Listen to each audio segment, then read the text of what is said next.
All righty, y'all. How's everybody doing today?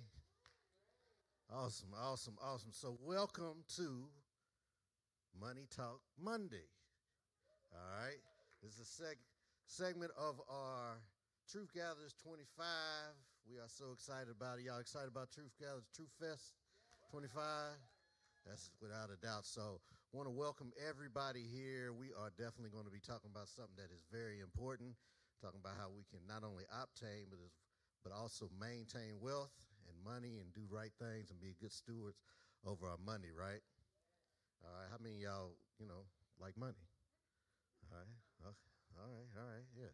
Yeah, I said like, I know I got my Bible readers in here who gonna get technical with it, you know. Yeah, like money, it is very necessary. So the more that we know, the more we can definitely be a better stewards about our money, all right? So we're going to get started. We're not going to prolong the time at all. I'm going to bring up our pastor, Pastor Joseph Davis, to bring some greetings and welcomes. Y'all give it up for the pastor. Thank you. I am so elated for what we have in store tonight.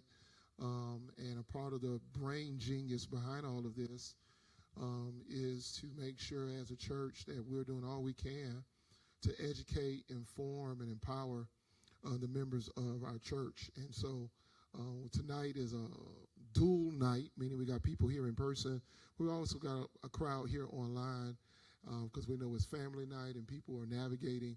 And so we wanted to be able to reach out to everyone. But for our church, from day one, we have always been financially conscious as a church. Money is not something that we have shied away from, but money and business and stewardship has been the core of what we have done as a church over the 17 years. I'm proud to say that we have a board of directors that's always been functioning, active. We've always managed our finances monthly. We have a board of directors meeting. Matter of fact, we rescheduled because it was scheduled tonight, and we had to reschedule for another day because of the event we're doing here tonight. My point is we're consistent with the fiduciary responsibilities of our church, and this is not something we shy away from. There's no way that the church can be advancing, reaching our mission if we don't first care about finances and managing here at a church, but then also empowering you as members as well and bringing you resources like tonight. We got some great, wonderful, capable, high-quality people that we have brought in tonight, and we're going to get right into that. I was thinking tonight about how much the Bible speaks about money. Even the story that we like to talk about our talents and our treasures, a story about a man who went away, but he gave some talents to different people, and that was money, and he wanted to see what they could do with it. And then he came back to see how much they gained from it. And then at the end, the one who hid it, what he talked about was you could at least put it in the bank and gained interest, all right? And so you'll be surprised how much in our faith the Word of God speaks to about stewardship, about business, about money, and I think there's no reason we need to shy away from this subject. As a matter of fact, we need to dive in it even more. So I'm elated for what's going to happen here tonight. As a church, we've taken even other measures of business. We have done things like key man insurance. That may not mean nothing to you right now, but it speaks to longevity of our church. If something should happen to the key man, it allows our church to continue continuity while we pick up speed. Because many times as a leader passes on or no longer able to fulfill his functions, and you bring on a new person, you got a little lag there. People getting accustomed to the new leader, but then the church could float during that period. So this church has already invested in key man insurance on the key man, which be me, all right? I don't know what that means, but it's insurance, all right? But it helps the church navigate. And so we've done all different types of business for our church, and we want you to be educated on all the things you could do for your finances, for your children, and tonight is that night in the beginning. This is the inaugural of what we're doing with Money Talks Monday, and I appreciate the time that you all have here tonight and in person. All right, and so I'm going to turn it back over to our great facilitator, Mike Court, and we're going to get ready for our presentations. Thank you so much tonight. All right, y'all give it up for Pastor Joe. All right, so we're not going to prolong the time. We have some great, very informed experts who are going to come and grace us and give us their expertise. We have Jermaine White. Y'all know him, right? Okay, one of our very own. We have Miss Shannon Smith of More Communications. All right, and we have Mr. Sherwood Brown. All right, with New York Life, right? Okay, so first up we got Mr. Jermaine White. He's going to be speaking on. I don't have my glasses.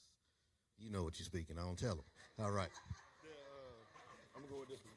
The journey to home ownership. I'm gonna put it up here so I can see what I'm looking at. My clicker stopped clicking, so I got to point at my guy in the back. I appreciate him so much. Thank you guys for having me. I'm elated to be on the stage. I'm elated to have my pastor here, one of my mentors when I was going through marketing school, and one of my bosses who taught me everything in banking. And we're gonna put it all together tonight. So once again, I'm Jermaine White. I'm a minister in this house, and I am a business banker for about 20 years in banking. So today, we're gonna talk about my guy. Y'all work with me now. I'm clicking, ain't clicking. All right, so we're gonna talk about home ownership. Hey, that's the American dream. So whenever you're setting forth that dream, you gotta start with the end in mind. So what do we want to do? Where are we gonna go? Whenever you plan a trip, before you plan the details of how to get there, you plan on, okay, where are we going? So that's the end. We want to be standing in our new home with our new keys. But in everything we do, told y'all I'm a minister. In everything we do, in everything we do,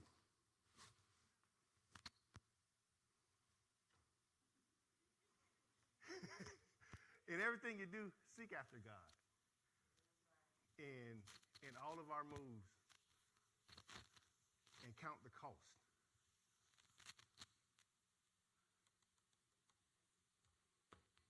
We give up. All right. So, in everything we do, first count the cost. Because if we don't count the cost, you might end up with a foundation, and the people are going to laugh at you.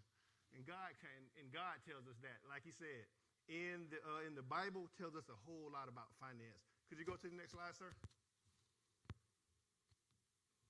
All right. Apparently some of them are out of order, but we're on the same page. We're just going to build the foundation, and we're just going to go through the slides as they come up. What we got next? Like I said, foundation building. So the foundation is the most important thing, and I'm building the foundation for the night for the rest of the speakers. So as we get that foundation built, next slide.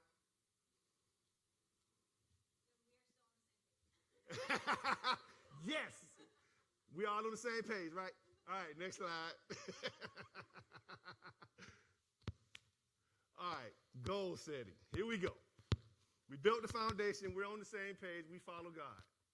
Got it? We seek God. We seek after Him. We count the cost. So now we're setting goals. We got what we want in mind. We're going to buy a house. All right, next slide. All right, so when you're setting goals in the foundation of this, you got a couple different kind of goals. You got immediate goals. I mean, right now. You got short-term goals. You got long-term goals. You got medium-term goals. So if some of us are buying a house, that's going to be our goal for the day. That's our cheat sheet. If you look at it, all of us might be in a different place. All of us might take a different route to get there, but we're going to get there. Next slide, sir. So in our goals, in the goals you're setting, your why is probably the most important thing you got besides setting that goal. Why are you deciding to buy a house? Why do you want to buy a new car? Why do you want to do this? And for a lot of us, that's going to be a personal reason, because that why is what's going to motivate you to keep going when it gets hard. That why is going to get you up out of bed to keep saving. That why is going to send you to work. So that why is very, very, very important when you set a goal. Don't just, well, I want to do this, I want to do this. Really sit down and think about it. Go to the next one.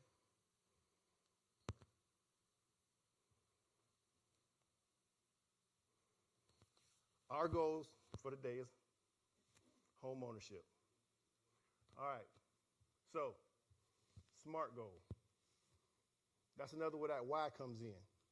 When you set your goal in every one of those categories, in every one of those time frames, look back at your why, and with your why, see if your goals is specific. Can you tick, tick, tick, talk it out?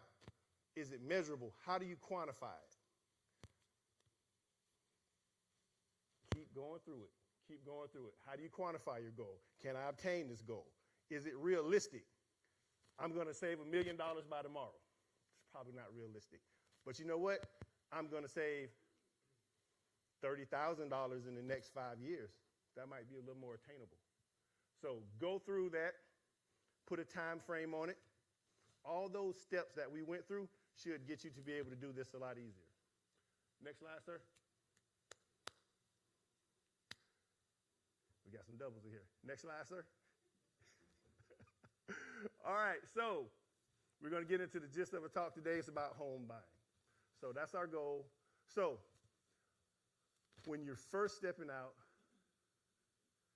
first thing you have to do before you call your real estate agent, before you do anything else, I would say go and check your credit score.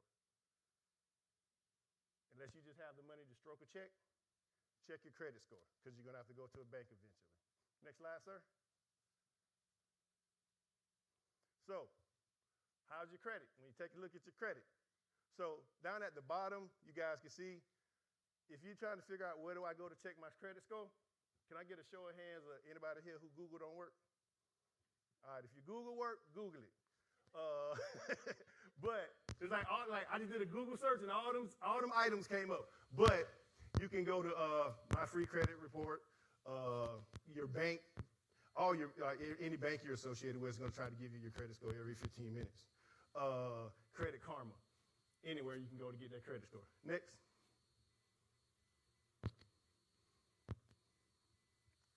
All right. So once you check your credit score, most of us don't even have to check our credit score. Like once again, back to the Bible.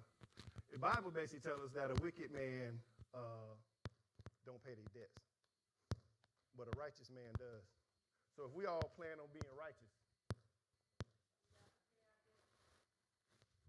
let's trade your mic. You got another mic?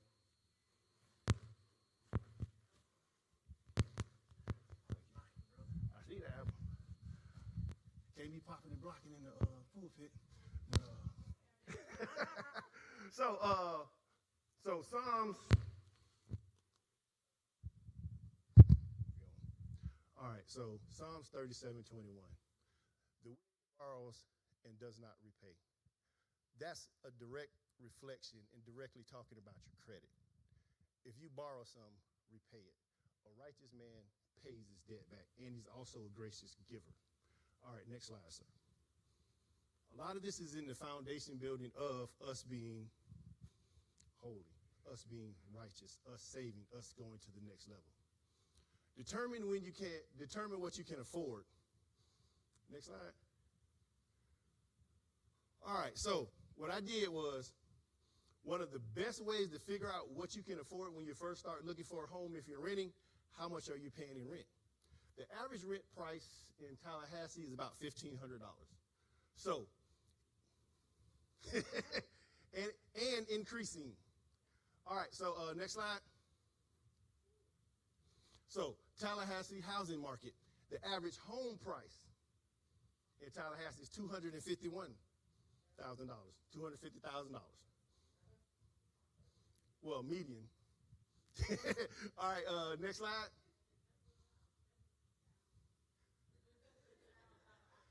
Yes, that might be a townhouse. But to some people, a townhouse might be a dream house.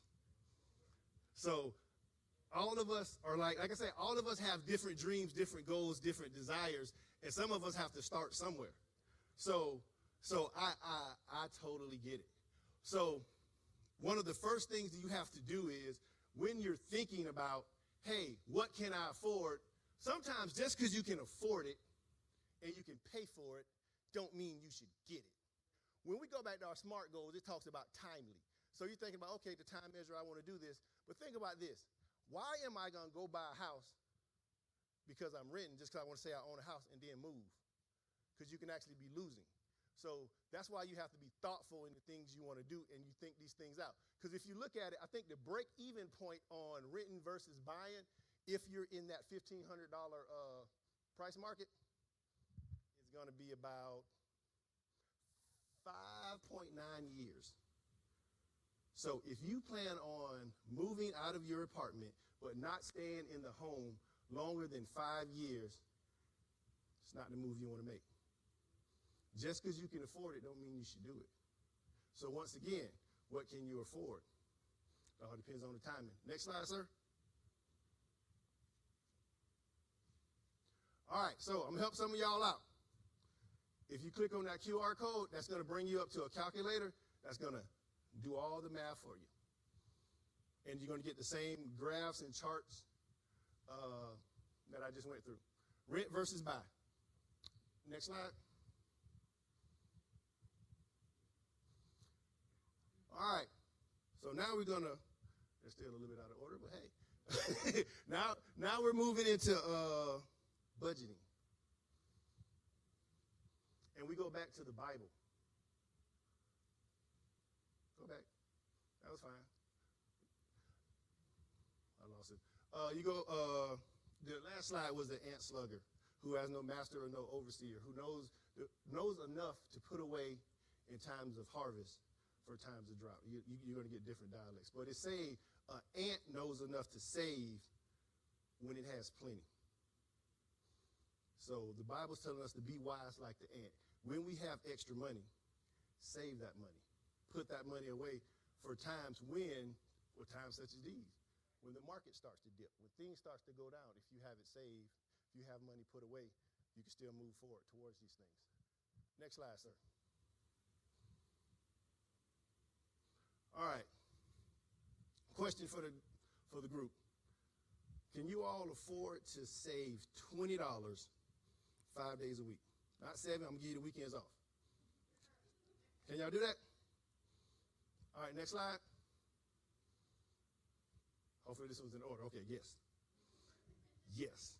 All right, I'm giving y'all the answers. Work with me. I'm giving y'all the answers. Now, come on. All right, so we can save $20. So what's $20? So let's see, that's one trip to Starbucks. But $20 a day. Okay, so let's get into it. Next slide, sir. All right, so $20, 5 days a week. That's $100, right? Okay, we moved out. Hey, I got $100. Come on. Next slide. So if we keep up these same behaviors being, thank you, sir.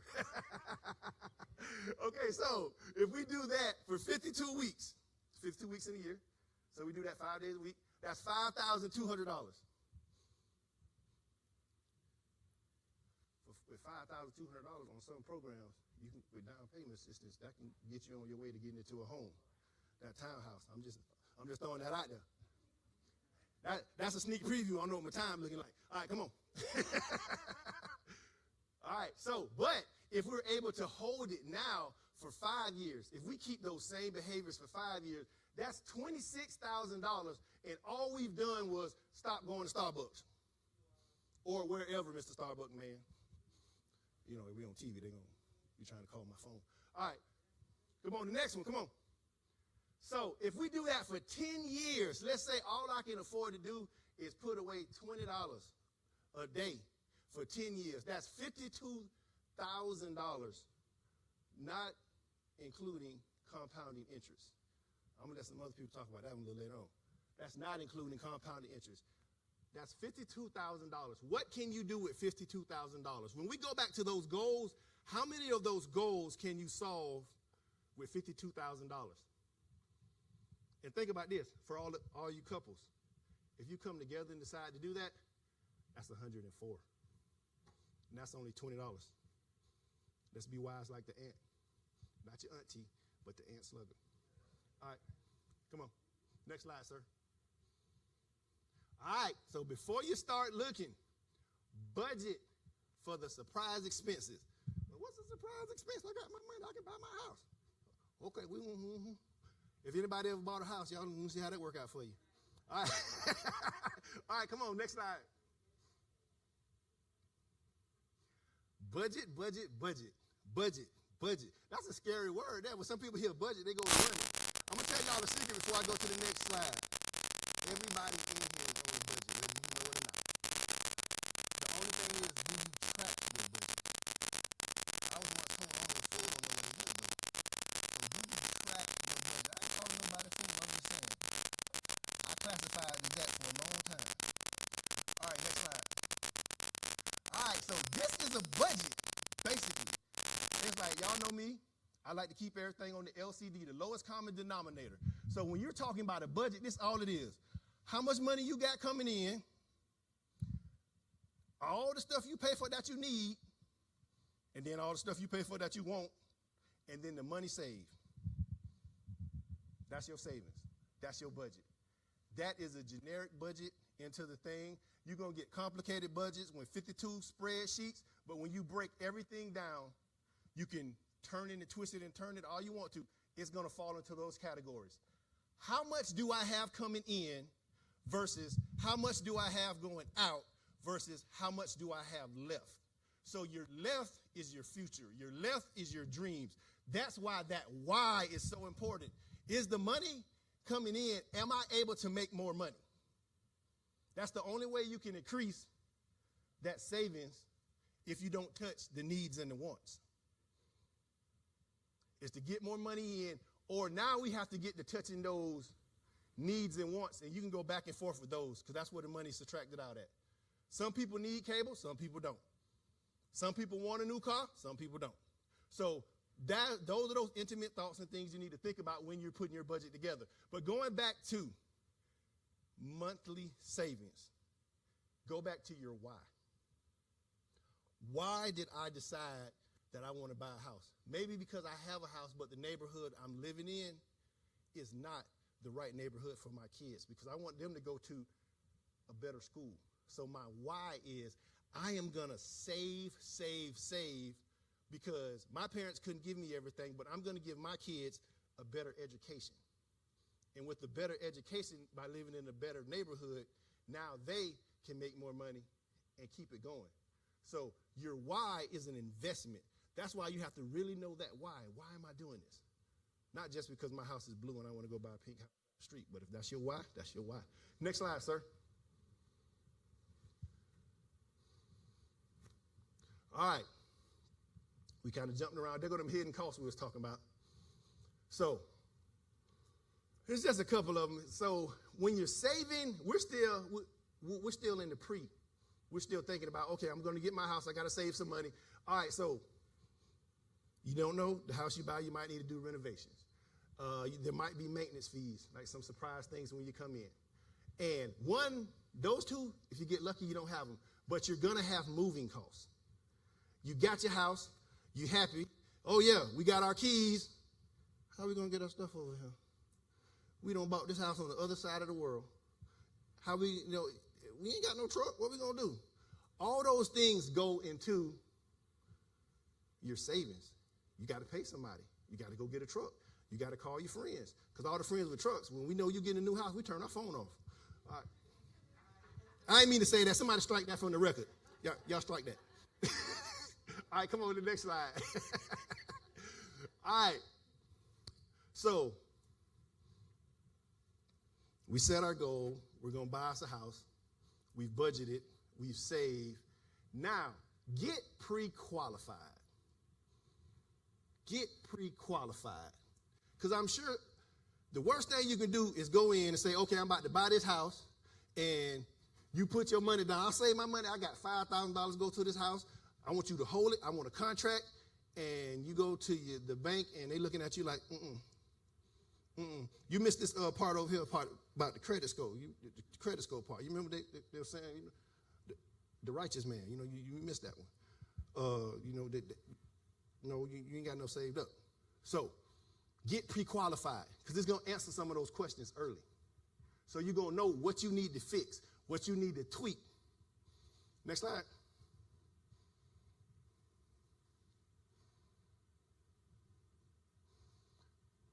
All right, so in getting pre-qualified, like I say, start with your bank, your credit union, or whoever you with. If you don't like them or they got a bad rep or whatever, if they got a bad rep, I don't know why you're still banking with them, but that's another story. Ask for recommendations. Go to some people you trust who've bought a house recently or who know a real estate agent, who may be a real estate agent. Ask for, your part coming? I got you. I got you. Ask for recommendations. Then, if all else fails, go online. All right, come on. Let me get up out of here. I know I'm stepping on my time. All right, so the journey. Before you start to look, when you're ready to start looking, when you're, okay, yeah, that's one that's out of place. All right, next. Yep, when you're ready to buy. Okay, when you're ready to buy, find you a real estate agent. We know a real estate agent in here. She's sitting right over there. She's raising her hand. For those of y'all who don't, that's Pastor Robbin. Shameless plug. We do have a couple real estate agents in the house. So, but we will say, once you get your real estate agent, after you've been pre-qualified, please get pre-qualified before you call her. Because the people, they got more to do than just ride around. So, so it's some things to do. Narrow down your search. Narrow down your search. Know your price range. So you should know that from that pre-qualification. Know your budget. You should know that because you worked your budget. It ain't got but a couple things in it. Know location where you want to stay at. Don't have this person pulling houses from all over the place because you might find the house you love 30 miles away from your house and you didn't calculate how much gas it's going to cost. Oh, now why you always late? Now you got to find another job because you can't make it through traffic in time. These things you have to think about. Know your why. We got some testimonies in the front row. All right, next slide, sir.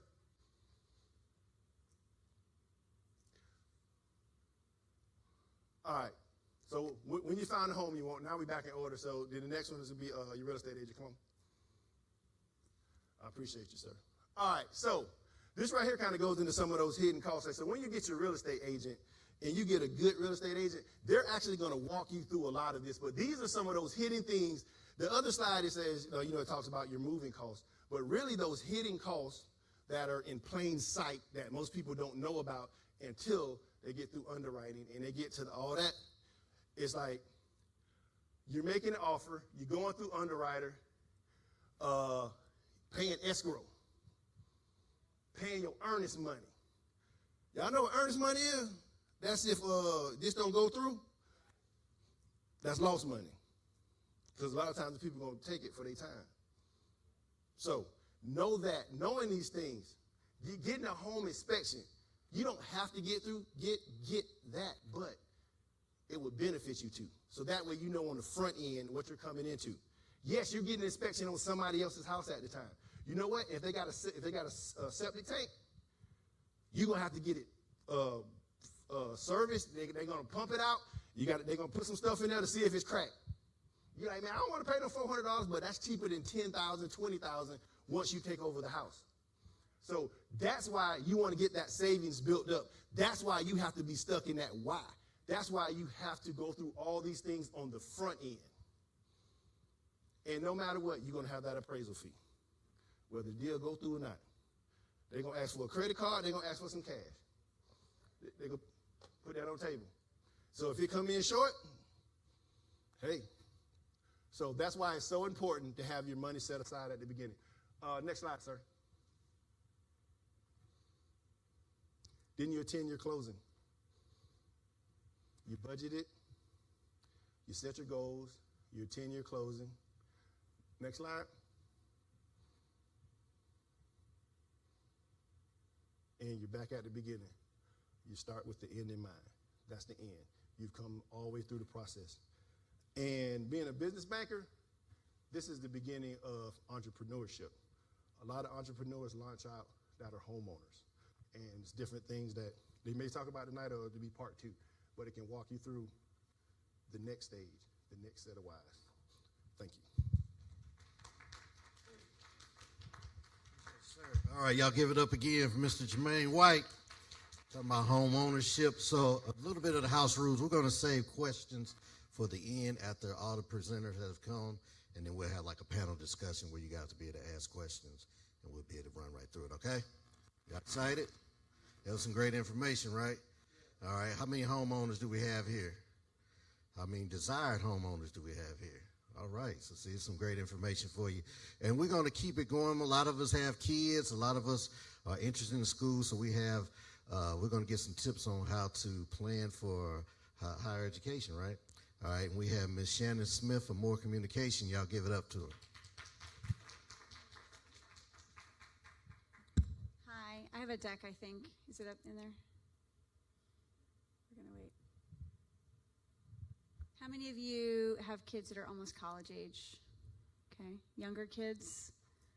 Okay, all right. Wait for this.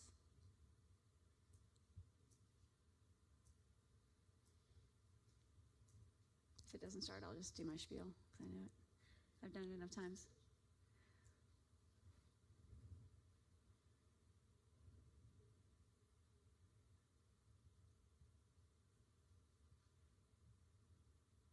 Tell me if you want me to start.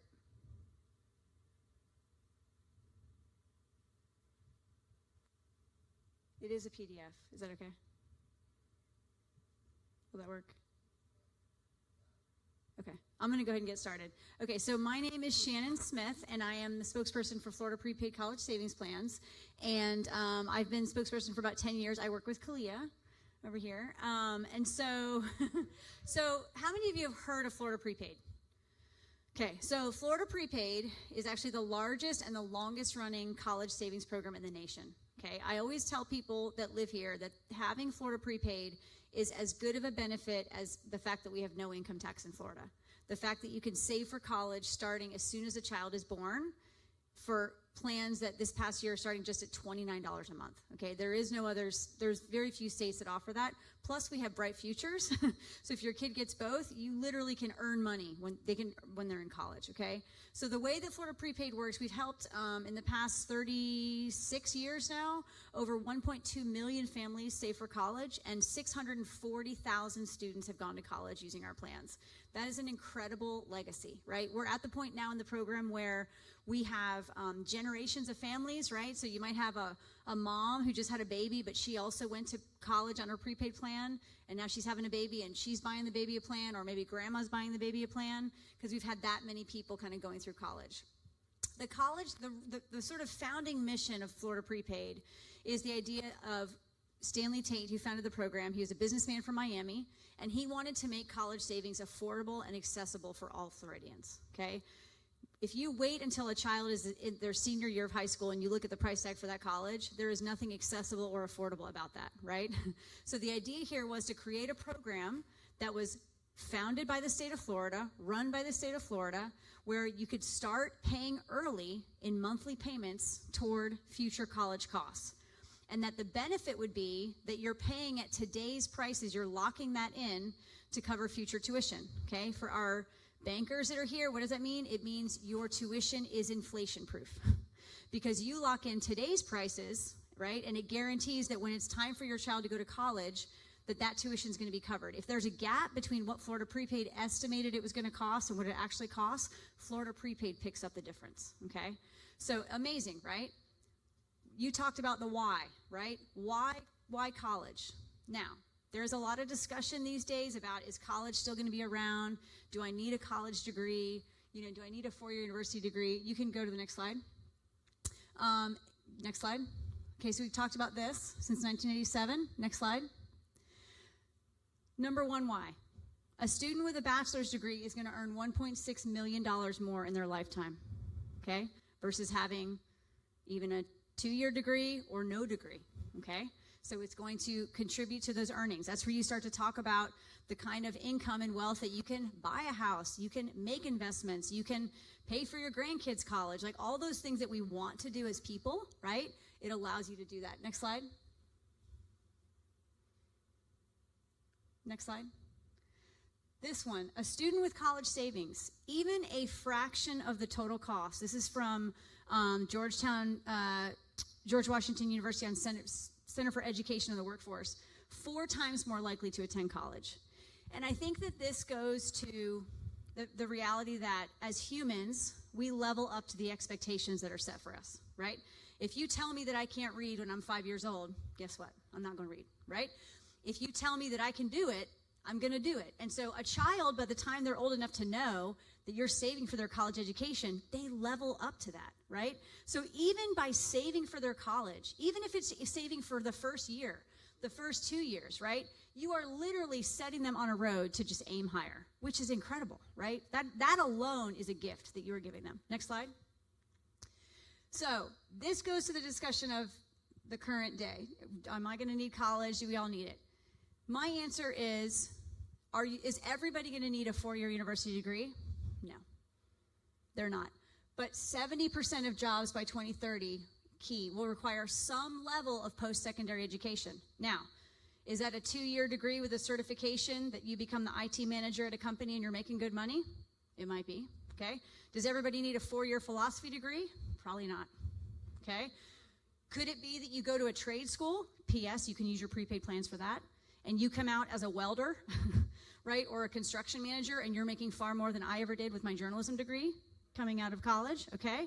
So, like, there's lots of different forms of post-secondary education, but the bottom line is if you just have a high school degree, you are severely limited in what is open to you, right? And so as a parent, even by giving them a little bit of those college savings to get started, you're giving them the ability to do those things. Next slide. So let's just talk a little bit about our plans and kind of how they work. Next slide. We are going to start with Florida Prepaid and then 529 Savings. So Florida Prepaid plans, they're both by the IRS and the government considered tax-advantaged 529 plans. The prepaid plan, like I said, locks in the cost of tuition and fees, all right?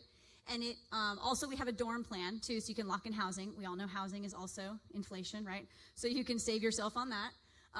And you can do this in, 1-year increments. You can do it in, we have 2-year college plan. We have 4-year college. We have a 4-year university. We have a 2+2, different types of plans, okay?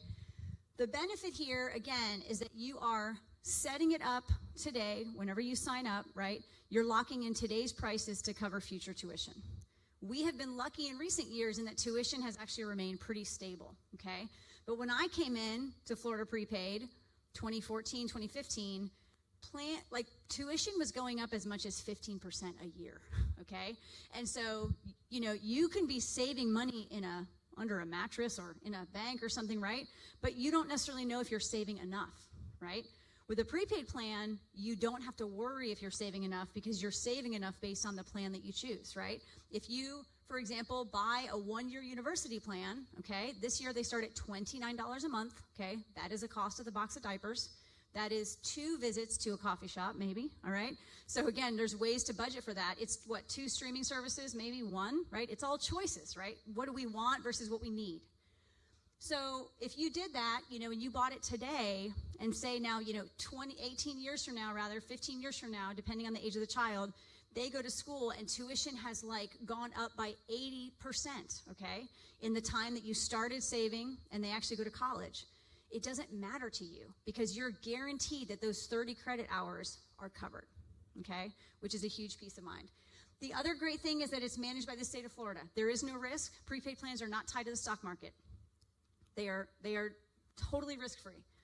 You can also do these in fixed monthly payments. Now, you can pay it off in a lump sum. You can do it as a 5-year payment plan. Most people choose the monthly plan. This is great for budgeting, okay? So he talked about what's your monthly budget, right? Just like that. When you look at your monthly budget, can you afford $29? Can you afford $50? Can you afford $100? I'm going to show you a pricing calculator that we have here in a second. And I always tell people, because we do have different plan prices, right, or different plan types. And people will come and they'll say, well, I don't know which one to choose, right? And I always say, go to the plan calculator, put in the age of your child, look and see what each of them would cost you per month, and choose the one that you can afford today. You can always add on later, okay? You can always do that. But start today. The earlier you start, the more affordable the payments, okay? That's why the newborn prices started at $29 a month this year, because you have that time to save. The most affordable window is really between about 0 to 6, 7, okay? It gets more expensive, right, as they get older because you have a shorter runway, right? And so it is good to start earlier, but I would say, people say, is it too late to start? No, it's really not ever too late to start. And we'll talk about that in a second. But this is great. There's different payment options. You can budget for it easily. Now, 5 to 9 savings plans. 5 to 9 savings plans are becoming increasingly popular because of all the different tax benefits that they have, and they're becoming even more flexible because of some changes in the IRS rules around these. They can be used to cover tuition, but they can also be used to cover all the other expenses of, so he talked about all the other expenses of a house, right? So you've got tuition, but you also have housing, books, meal plans, technology, lab fees, right? All these things. The 5 to 9 savings plan can be used to cover all of those, okay? Also, this one is an investment plan. So yes, it is tied to the stock market, but most people choose basically the savings investment strategy is based on age. In layman's terms, it's very aggressive when they're younger to try to grow the money as fast as possible. And the closer they get to college age, basically the closer they get to using it, it becomes much more conservative. So it's basically trying to just hang on to and manage what you've already grown. The best way to grow those plans, and again, we have a calculator for that as well, you're not wedded to a monthly payment with a 5 to 9 savings plan the way you are a prepaid plan, okay? But the power of that compound investment is going to happen when you contribute consistently. But as little as $25 a month can grow to like $9,000, $10,000 by the time it's time for them to go to college, right? So you could just do that as an automatic payment that it comes out of your bank account every month. They're also great for gifting, okay? So you have another birthday party, you're like, they don't need anything else. There's too much stuff in my house already. You send everybody a gifting link and you say, here, instead of buying a gift, please contribute to the 5 to 9 savings plan, okay? The other thing is that, like we said, you choose how to save and when to save. So it could also be something where you're like, I can't necessarily save every month, okay? But when I get a raise at work, or I get a bonus, or I get, birthday, whatever happens, that you can contribute to that. So we're going to go into a couple of the next slide, more into each of these, I think, if I remember correctly. Yes. Okay, so right now we have 5 plans, all right? So these are the 5 types. 1-year university plan. So these are all just basically based on college credits, okay? Either at the university tuition rate or the college rate. Now, I want to stress, our plans are incredibly flexible. It does not matter really what type of plan you have, because all of them can be applied to whatever the actual post-secondary path looks like. By that I mean, you bought, Johnny a 1-year university plan. He decides however many years later, he's got the plan, it's ready, he's graduating high school. He's like, I'm gonna go into a technical trade. I wanna be a welder. You're like, okay, great. Or he's gonna be an automotive, which is basically, by PS, a computer engineer, because all the cars are computers now. But anyway, so he's gonna do that. That 1-year university plan, depending on which technical trade certification he goes for, may well be covered by that 1-year university plan, but he just used it for a trade technical, okay? Or you have a 4-year college plan, but she decides to go to a university. You're like, okay, great. You can still apply that plan to the university. Now, there may be a gap because university tuition is higher, but she might also have bright futures, right? And in that scenario, you're probably actually still making money that doesn't get, that you don't need. So there's a lot of different scenarios, and they're all flexible. I always tell people again, yes, we have all these plan types. Does every parent want their kid to get a 4-year degree and then go on to become PhD? Maybe so, okay, I don't know. But don't choose the plan based on what you want for them. Choose it based on what you can afford, okay? Because again, they can be used for multiple scenarios. Next slide. Another interesting study was by Sally Mae a few years ago. You can go to the next slide.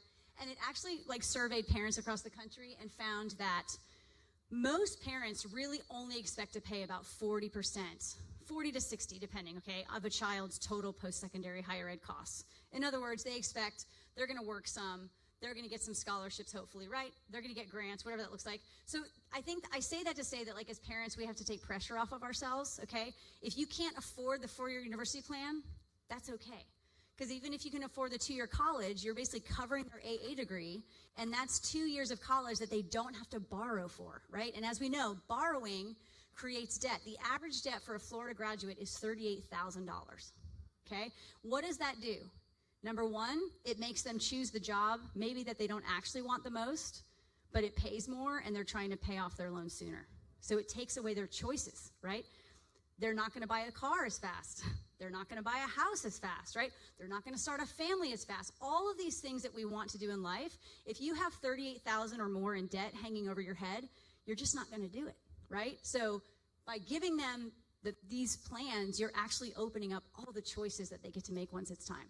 All right, let's go into the 529 prepaid plan, use and benefits. Is this one? Yeah.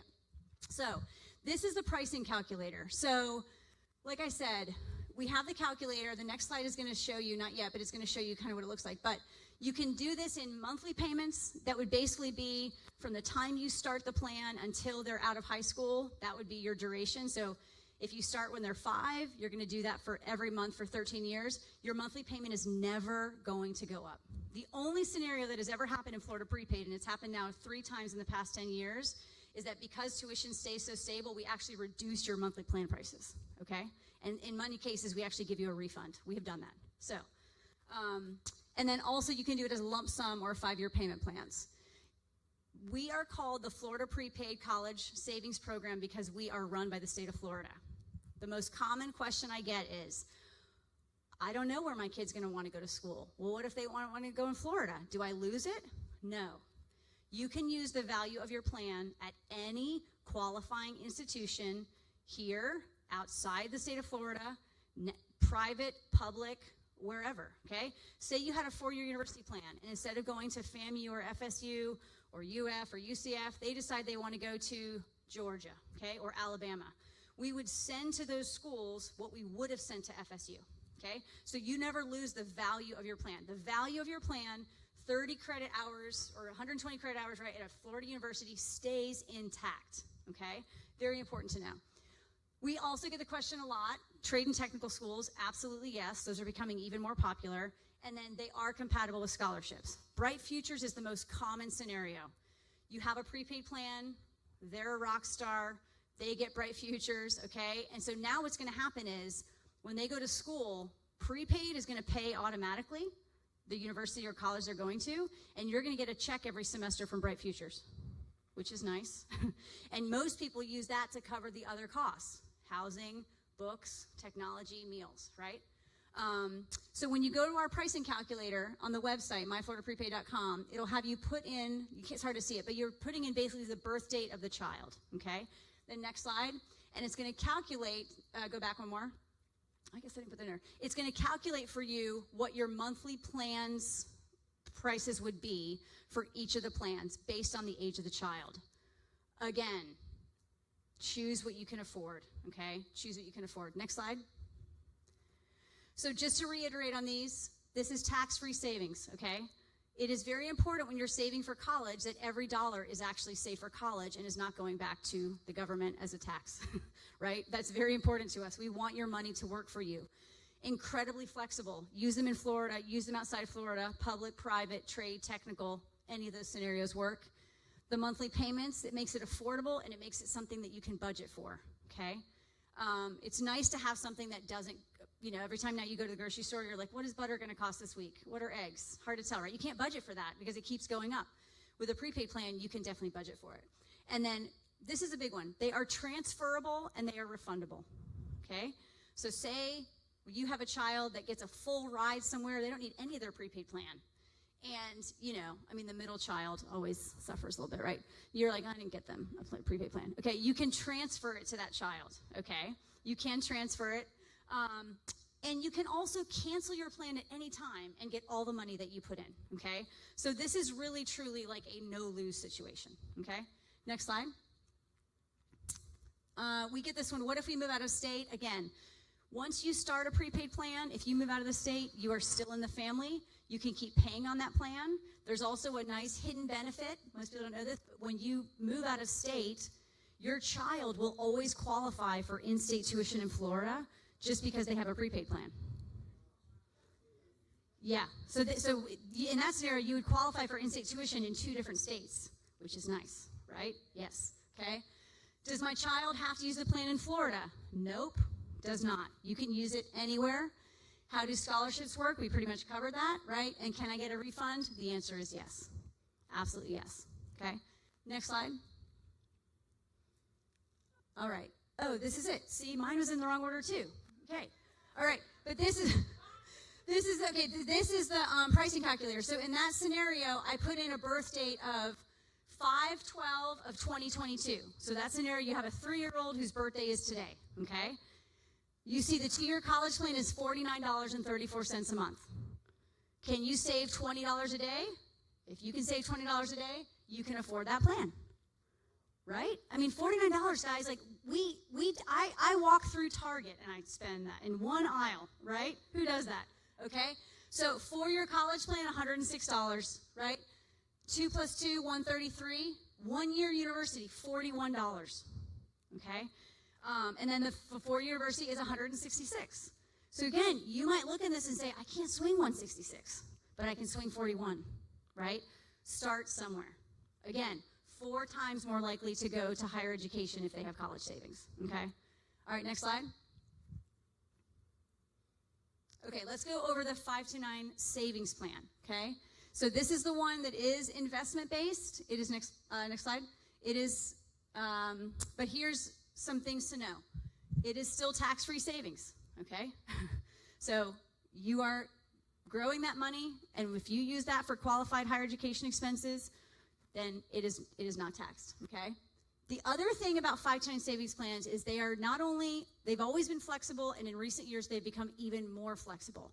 So they can be used for tuition, we talked about this, but also books, housing, all the other costs of post-secondary education. They can also be used for K through 12, okay? So you could start a 5 to 9 savings plan for a child when they're born. Apparently the new trend is you start a savings plan. The child doesn't have to be born for a 5 to 9 savings plan. You could start it in your own name and then transfer it to them when they're born. So the new thing is that women are throwing a baby shower for the right one, and they basically have the plan set up. They give everyone at the shower the gifting link, and people contribute to that.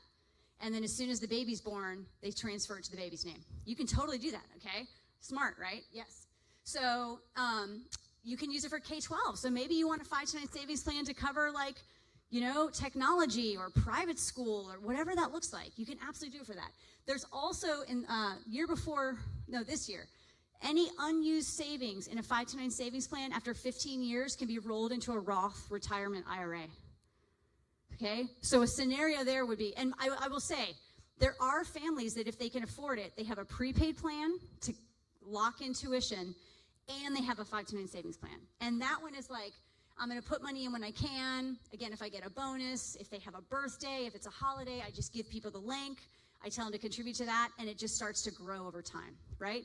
So imagine a scenario where they have a prepaid plan, they get bright futures, you also have this 5 to 9 savings plan, they graduate college, and they've got money sitting in the 5 to 9 savings plan that they didn't have to use, okay? Under that scenario, after 15 years, they could roll that over into a Roth retirement IRA. Yeah, which is pretty amazing, okay? The other thing to know about those is that, again, you're not locked into a monthly payment, okay? Listen, we all have different budgets, right? We all have different financial situations. Some people might be like, I don't know if I can do it every month, but I want to do it the months that I can, right? That's when a 5 to 9 savings plan is ideal, because it's like, you don't have to pay it every month, but if you can, then you do, right? And then I talked about the gifting options. The other thing is, again, transferable. So it can be transferred to another child. You can start it for yourself. I mean, if any of you right now had a 5 to 9 savings plan, you could use it for continuing education credits for yourself. Like, that is how flexible it is, right?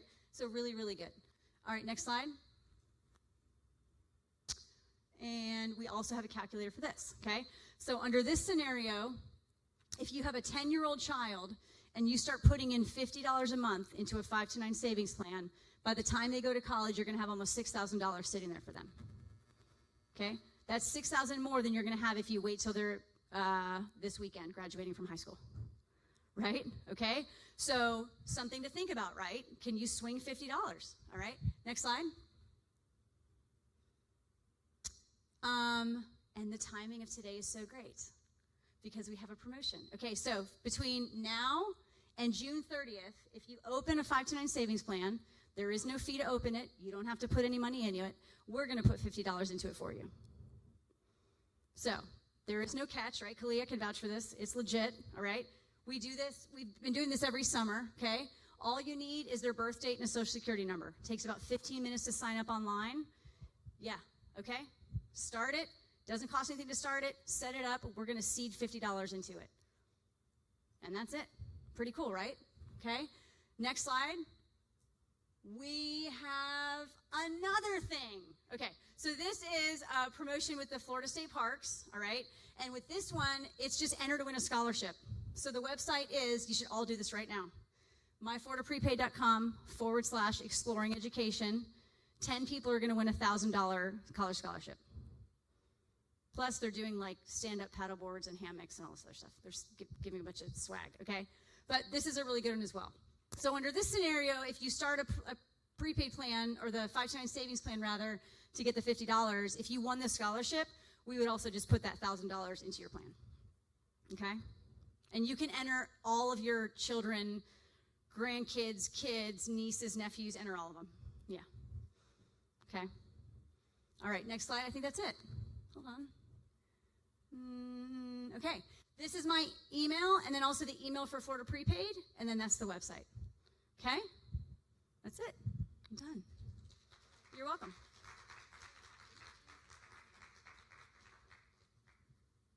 Thank you so much, Shannon. Give it up for Shannon again. That was awesome information, and to know the different things that you can do through College Prepaid. And I had a little bit of regret right there. A little bit of regret right there. I remember that College Prepaid brochure going across my desk several years ago, and well, my kids are, she's about to finish a master's, so, but I'm maybe interested in helping somebody gifted at a baby shower or something, because I thought that ingenuity to think ahead is so brilliant, ways that you could save and prepare. So if you're a grandparent or an aunt or an uncle, you can do it for any relative too.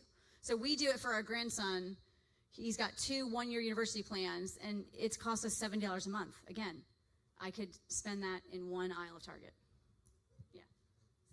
Wow. So hopefully our minds are opening up on possibilities, and some of us may already be able to take advantage of these possibilities. And that's hopefully what information does to us tonight. And so I want you to get ready for the next great speaker, Sherwood Brown.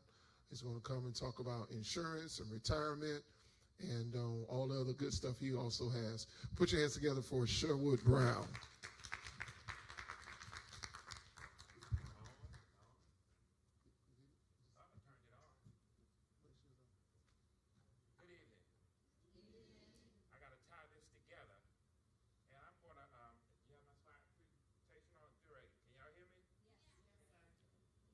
Can they hear me online? Good, good. All right, so I'm going to try to tie all this in together and really I'm going to give you a little bit about, first of all, thank you, Pastor Joe, Pastor Robbin, for having me here tonight. They've been my buddies for over 20 years, and the courts, and I remember when they started talking about Truth Gatherers. I don't know if that was a name back then, but I remember when it was a concept, and now here we are, 17 years later? Give God a praise for that. So just to give a little bit of my background, I've been in the financial services industry for about, June gets 35 years. And so I've worked primarily in the lending space. And in 2001, I got my CFP, Certified Financial Planning designation. And something happened to my lending. It went down because I saw a bigger picture on what it takes for financial success. You see, as a lender, the goal was to make as many loans as we can because that's how we made money, right? Making loans. But how many of y'all know debt is bondage? So if I really want you to be free, I'm trying to help you be free. And that may mean don't give you the biggest loan I can give you the least amount you need. So we're going to go ahead and move on to the next slide. I hope mine in order. Because this is going to try to keep me in place. Because I could tag from going to the next slide. That's just a disclosure. You can go into the next one. Oh, my goodness. Okay. So whoever comes to me and hears my sayings and does them, I will show you whom he is like. He is like a man building a house who dug deep and laid the foundation on the rock. And when the flood arose, the stream beat vehemently against that house and could not shake it, for it was founded on the rock.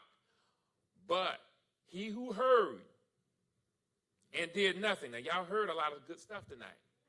And did nothing.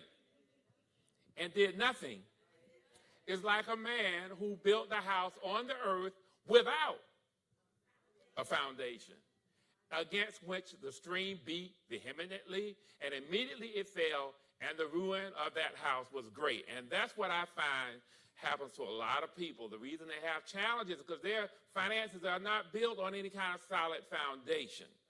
And so I'm going to keep going to the next slide. Going to kind of show you some things that are part of that foundation. Doesn't the house look nice? Yeah, I wanted a house that color, but I had a wife, so I didn't get that color. But anyway, next slide. So one reality you have to accept in finances, and I know, and I've been a tither since I was 11 years old. So I understand the blessing and the curse, and I thank God I have not been under the curse. But guess what? I've had flat tires. I've had, remember when y'all had that snow in January? And we was all taking pictures of the snow, and then my screen started coming through. So, I've had that stuff. So many of the afflictions are the afflictions of the righteous, but the Lord delivers him out of them all. Consequently, digging deep and building a strong financial foundation may not be exciting, but it is necessary. A lot of this stuff that's necessary. Anybody ever seen a house being built from the ground up? What's the first thing they build? The foundation. That's kind of boring, isn't it? Let them not put that plumbing in right. Let them not make sure those levels are right. You're going to have problems. I'm going to show you in a minute. Let's move on. Okay, so here's some of the components of the strong foundation. I'm not going to cover them all tonight. I'm just going to hit a few that I think are vital. But having your wills and your power of attorney in place. This is very critical if you have a non-traditional family. And what I mean by non-traditional family, like if it's just you and your wife and y'all got your kids together, then basically you can let the state determine how it's going to go. Because when one goes, it's going to go to the spouse, then it's going to the children. But if you got anything different than that kind of arrangement, you need to look at having wills and possibly trust in place. Because if something happens to you, it's not going to go the way that you want it to go because your thing is not traditional. You follow me on that? But we're not talking about that tonight. I just want to throw that out. Emergency savings. We are going to talk about that. How much did you have in your emergency savings? Somebody tell me. I know you know. 3 to 6 months or what? No, 3 to 6 months to cover your expenses. To cover 3 to 6 months of your expenses. And I'm going to tell you how you determine whether or not you are 3 or 6 in a minute, I think. Debt management. We are going to talk about that. I wouldn't be a good former banker if I didn't tell you about debt management. And I'm going to tell you how it relates to what I do, and that's investments and insurance. How that relates, how that debt management works. If your premium bounce, that's how it works. But anyway, health, home, and auto insurance. Now, most of you all get that because you have to. But it is a good thing to have, too. And don't just get the minimum that you can get. If you're driving a Lexus, you want to be able to replace that Lexus if you wreck it. Or if you hit Sherelle and her Cadillac or whatever she drives, you want to be able to make sure you can cover her. Okay? All right. Disability insurance. I don't have time to talk about that one tonight, but I will say this. Anybody in their 20s in the room? 1 in 4 20-somethings, people in their 20s, will be on disability sometime in their life. Meaning you will get sick, you have an injury, something will happen, and you won't be able to work. Do you want to gamble with those odds? Long-term care, not going to talk about that tonight, but I am going to talk about life insurance. All right, go on to the next slide. Good, I already told you what I was going to talk about. Go on next slide. Okay, so think about the last financial challenge you had. Like I said, my challenge is I got to pay $5,500 to replace my pool screen, and my deductible is $7,100. So I got to come up with the money. And my wife looked at me like, don't ask me for no money. But anyway, but maybe the tree fell on the roof, car repairs. I cannot see that. Okay, extended illness that affected your ability to work. That's where disability would come in, disability insurance. Reduction in your hours at work. Anybody ever lost a job? It can happen, right? Theft, divorce, death of a loved one. Your foundation had a great deal to do with how you dealt with that. And so going to the next slide, I'm trying to stay in order here. Go on to the next slide. Okay, so the rules of thumb about an emergency fund. How do you determine whether or not you need 3 months or 6 months? It's really based on how many streams of revenue do you have. I'm a big believer in multiple streams of revenue. And what I mean by that is, it could be a husband and wife. That's multiple streams of revenue. But even I have about 3 to 4 jobs. I kind of preached it for so long, I started living it out. That way, if y'all don't buy no policies for me, I won't starve, because maybe the work I do for the BBIC will help me out, or maybe preparing taxes will make up the difference, and maybe Joe let me come, Pastor Joe let me come teach a concert, and I make money doing that, so multiple streams of revenue. And I also believe there's a spiritual implication to that, because what happens is when you have multiple streams of income, you really learn that God is your source. So he can pour down to you in any multiple ways other than just FSU or Chase. That's you look at, that's the only thing you got. But when you know it can come from anywhere, and I've seen it come from anywhere, like I believe in God, that 5,500 is going to come from one of those.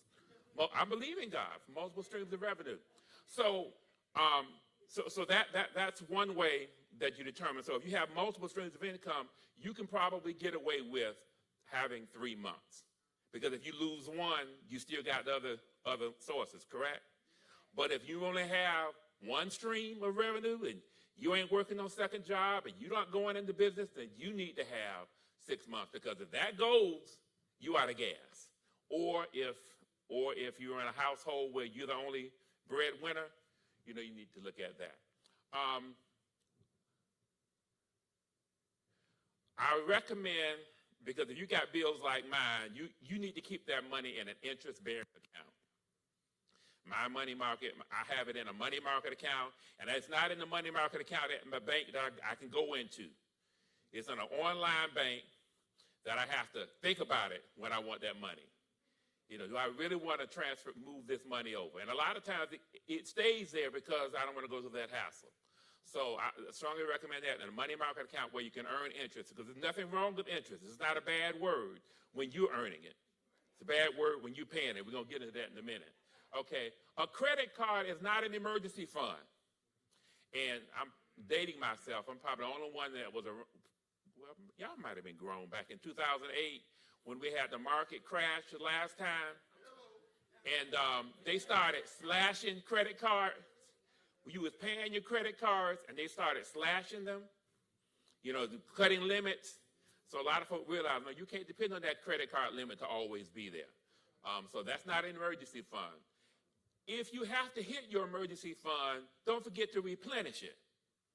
You know what I'm saying? If you had your 6 months and then you had to go and replace your carburetor or your whatever, replenish the emergency fund. Also, an emergency fund is not a Christmas fund. They're not the same. If you spend it at Christmas time, then that's not your emergency fund. And I have an analogy one time I heard my sister-in-law say, and that sister-in-law has filed, I got 9, so you ain't gonna know which one I'm talking about. But she said, I I just run up my credit cards at Christmas time, and then I just pay them off for the rest of the year. That sister-in-law has filed bankruptcy 3 times. That don't work, y'all. Right, bad principle. If you continue to draw on your emergency fund to get through the month, it's not an emergency fund. We got some other work to do. All right, we're going to get there. Okay, go on to the next one. So there are 3 financial behaviors that we have. One is the responsible one.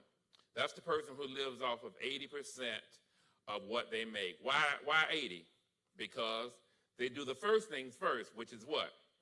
Tithe. That's 10%, right? And then they are managing to save the other 10%, however you do it. Whether it's in your 401k, whether or not it's in your regular savings, you got to work that way. And I always ask people this question. If your boss came to you and said, I'm sorry, things are tough, we got to reduce your hours or cut you back, how many of y'all going to leave? Some of y'all will probably stay there. Most of you would stay and make it work, right? So wouldn't it be nice to just make it work for your benefit? Act like they gave you a cut, but you gave yourself a raise because you took the money and saved it. And then you have the irresponsible people. They spend every dime they make it. They make $100,000 a year, they spend it. Okay? Those are and then you have the delusional, the kind I just look at it like, I pray that the Lord open up your eyes, because you don't see it yet. Where they living from, they literally spend more than they make. And you don't have the reality haven't hit you that there's something that has to be done. Something has been said, something has to be done. If you find that your credit card limit, you were at $500 owed on your credit card, and now you're at $750, and now you're at, what's going to trick, and don't think your tax refund is going to do it. I have people that do me like that every March, you know, they start hitting me, when that money coming? And now I'm going to tell you something, spoiler alert, Trump cut a lot of the IRS. Those refunds are slowing down because, you know, you got people doing 9 jobs. But anyway, those people who are irrational, delusional, they're robbing Peter to pay Paul. Pretty soon, Paul is going to make a demand on that, and it's going to start crumbling. So next slide. I'm going somewhere. I am going somewhere. So how can you build emergency savings? Both of them have kind of given you some ideas. If you got a coffee habit, they done talked about that. Both of them hit on that. You can cut that out. Now, thank God I don't have a coffee habit, but if I did, maybe, and nowadays, you can't go anywhere and eat under $15. It used to be a time, but not anymore. And that's at lunch. Dinner is about 25. Ladies and gentlemen, you better learn how to cook. Or fast a meal. We can all use some fasting. But you got to do whatever it takes. I always say it this way. Desperate times call for desperate, and sometimes you have to do serious things like that. And think about the spirituality of it. You fasting 1 meal a week, or maybe 1 meal a day, you're going to get healthier, you're going to get closer to God, and you're going to have some more money.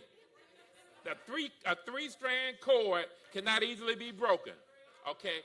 So do that thing. I already told you about give yourself a raise, and the way that I do it, I'll tell you how I really jump-started. I'll be transparent with you, how I jump-started my emergency fund and how I finally got there. When did I get it? When I left, I got displaced in 2 years. I was at a credit union, and they came into, and they was trying to move me out of that credit union, out of that position for a long time.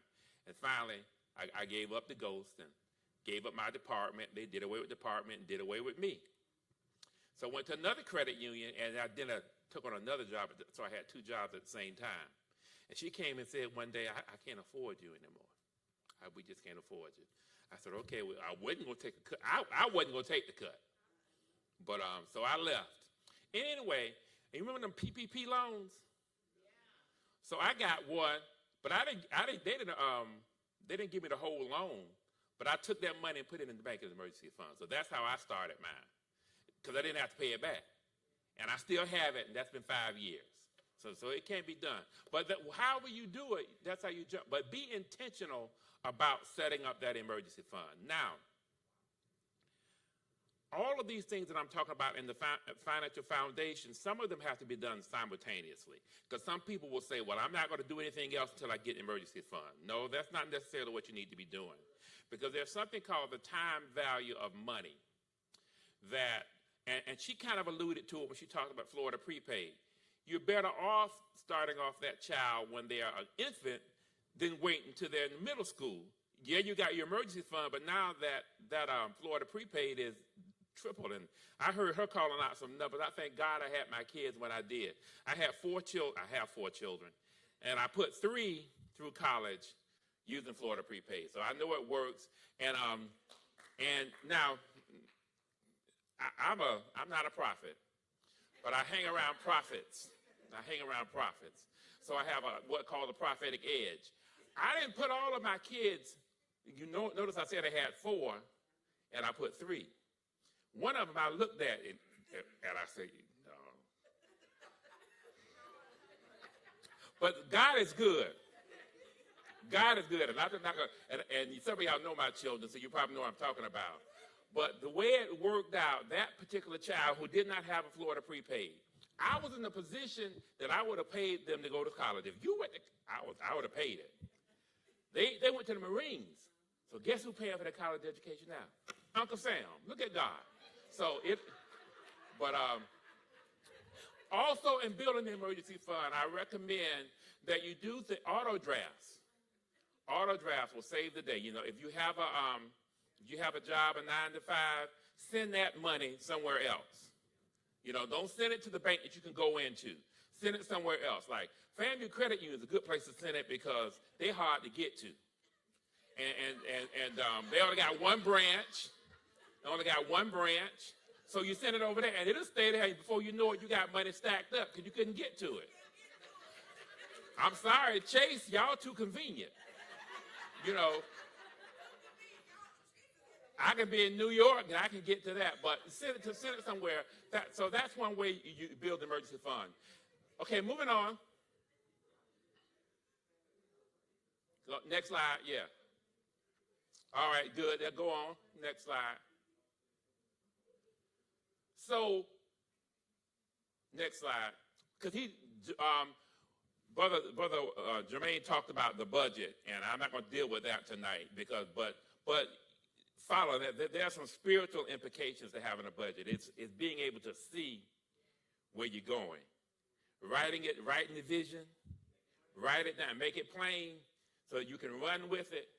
Make your money work for you. And that's one of the biggest, if I had time, I would really get into it. A lot of times, you ever heard of the Rockefellers? So Rockefeller, he was richer than, I think, Bill Gates. It's 3 of them. Bill Gates, Warren Buffett, and Bezos. At his time, he had more wealth than they did. And how he saw the light was he loaned a farmer some money. I think it was like 14, he loaned the farmer some money. And he made, I can't remember what it was, like $1 or something in interest, which in today's dollars would be a whole lot more money. Then he went and got a job digging ditches. And they only paid him like 1/10 of what he made for investing. And that's where he learned the concept of saving your money and investing, making money off of it. And a lot of us don't get that. We're busy working for money, but we don't have our money working for us. And that's where I'm trying to go with all of this, is getting us in the habit of making your money work for you. Next slide. Okay. You did a good job about why, so I'm not talking about that. Go on. We talked about the why. So I want to talk about, and I'm getting out of order now, but I don't want to miss this. Debt management. How many of y'all want to pay the most for the car or for the house? Don't you want to get the cheapest payment you can get? What affects that? He hit on it when he talked about them credit scores. And so debt management, it all boils down to, and we're talking about the foundation now. We've hit on the emergency savings that keeps you out of trouble. But now let's get into the debt management. I know I'm probably getting out of order. It's not him, it's me. I'm getting out of order. Not him, it's me on this slide, because I want to make sure I cover this. So in debt management, where should you all be trying to go as far as credit? What score you think you should be aiming for? See if y'all been doing. 800 is kind of high. 720. So basically, most institutions rank you in like A paper, B paper, C paper, and D paper. There is a such thing as E paper, but you're probably not getting along with E paper. So, before I came here tonight, because I had a slide, but before I came here tonight, I called a friend of mine who was an underwriter at a place I used to work, and just to find out what current rates were.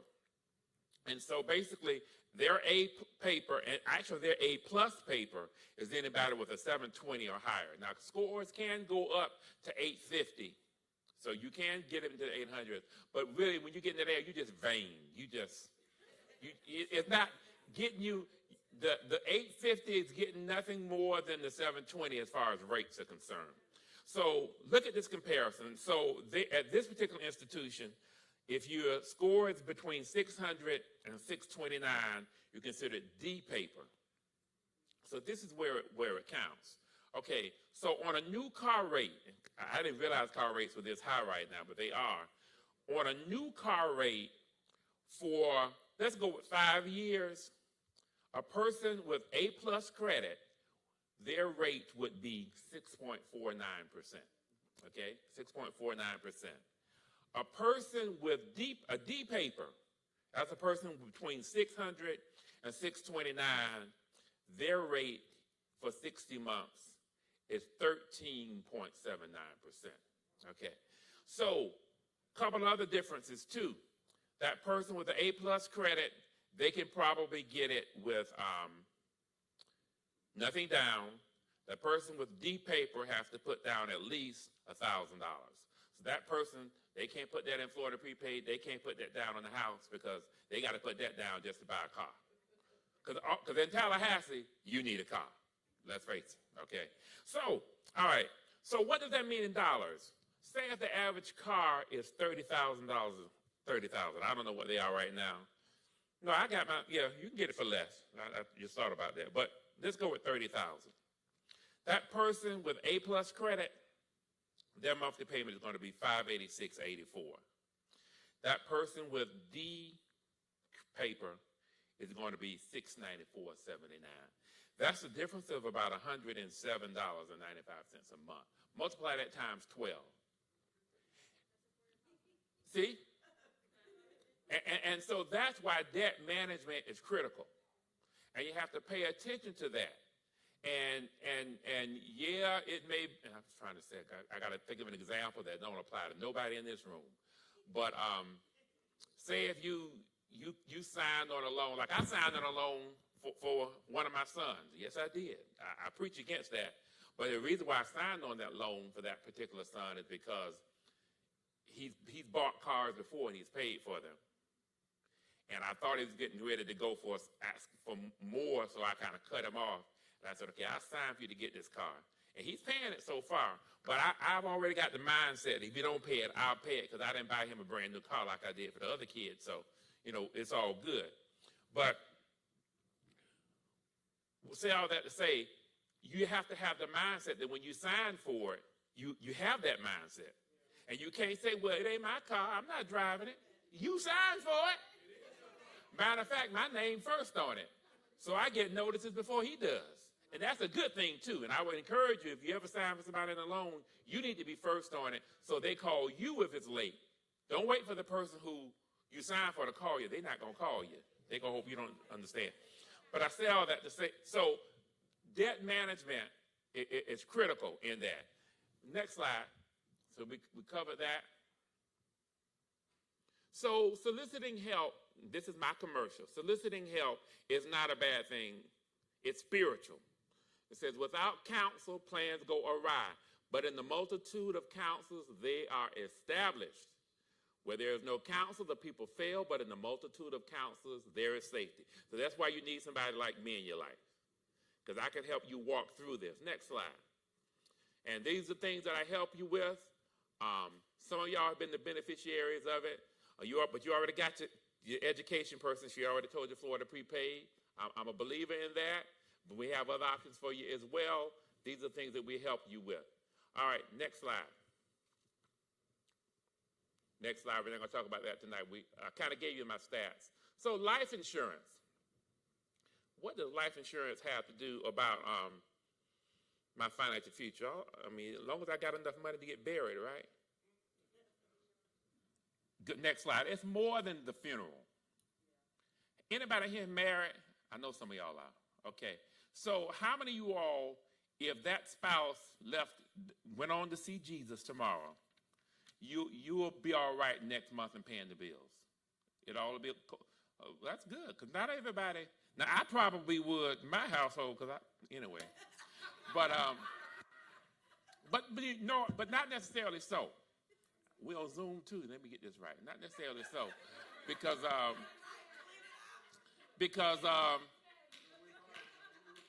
my wife does pay my health insurance.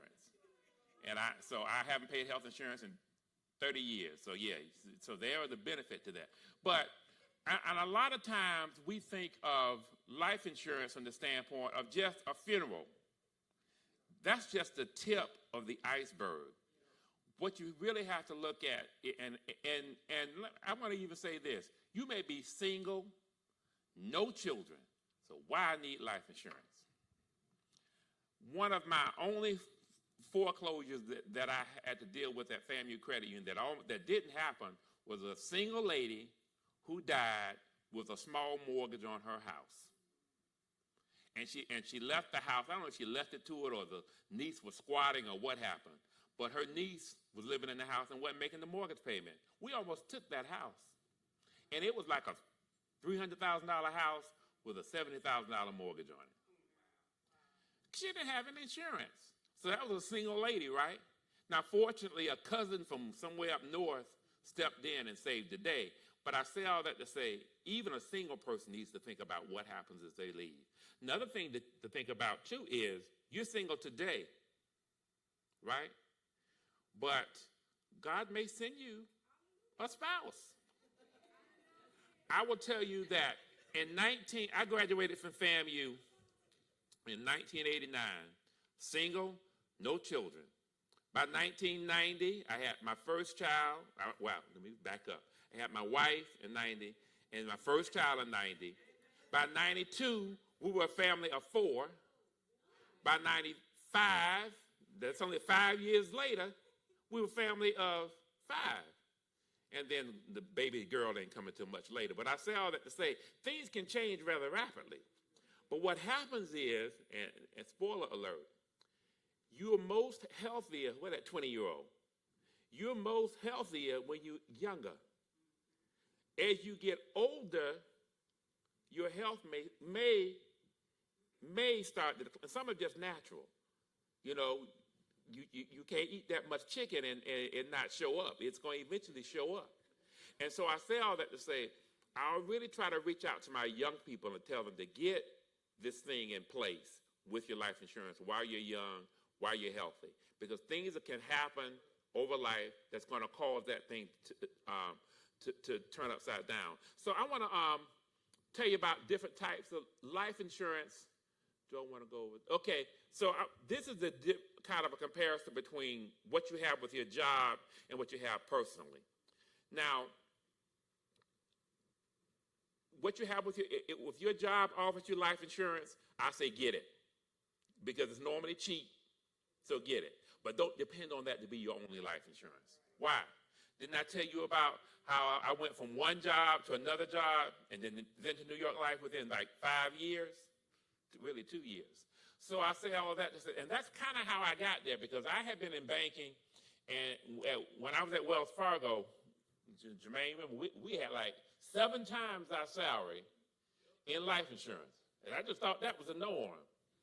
I got to First Commerce, And I called them out. And although they was paying me more, only 2 times. They said, you got to qualify. By that time, I think I was about 40, in my 40s.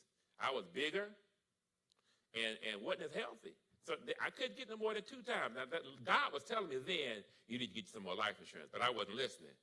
I just thought that was the norm. So when I got to FAMU Credit Union, they said, we don't have life insurance. So then I'm in my 50s, and I said, I bit the bullet, and I got the whole life insurance, and that's how I got connected with New York Life. So next slide, going on to the difference between what happens with, what's the difference between term and whole life? A lot of people ask that question. Term insurance is for if you die. Whole life is for when you die. So what I mean by that, you got a $300,000 mortgage. If you die before that mortgage is paid off, you need something to cover that. And it's probably going to be more economical for you to get term coverage because it's less expensive for the larger amount. And hopefully if you got a mortgage, it's a set term, right? So when the mortgage if you pay it off on time, you don't need the coverage after that. But whole life is getting into building wealth. Because what happens with whole life is you have certain benefits such as cash value that can be built on it, and maybe a supplement to that Florida prepaid is having the cash value that is built up on that whole life policy. For example, and going back to why I encourage people to get whole life policies for their children is because you don't know what's going to happen, by the time they're 18. That could be another thing that can subsidize for you. Now, nobody expects anything to happen to their children. But guess what?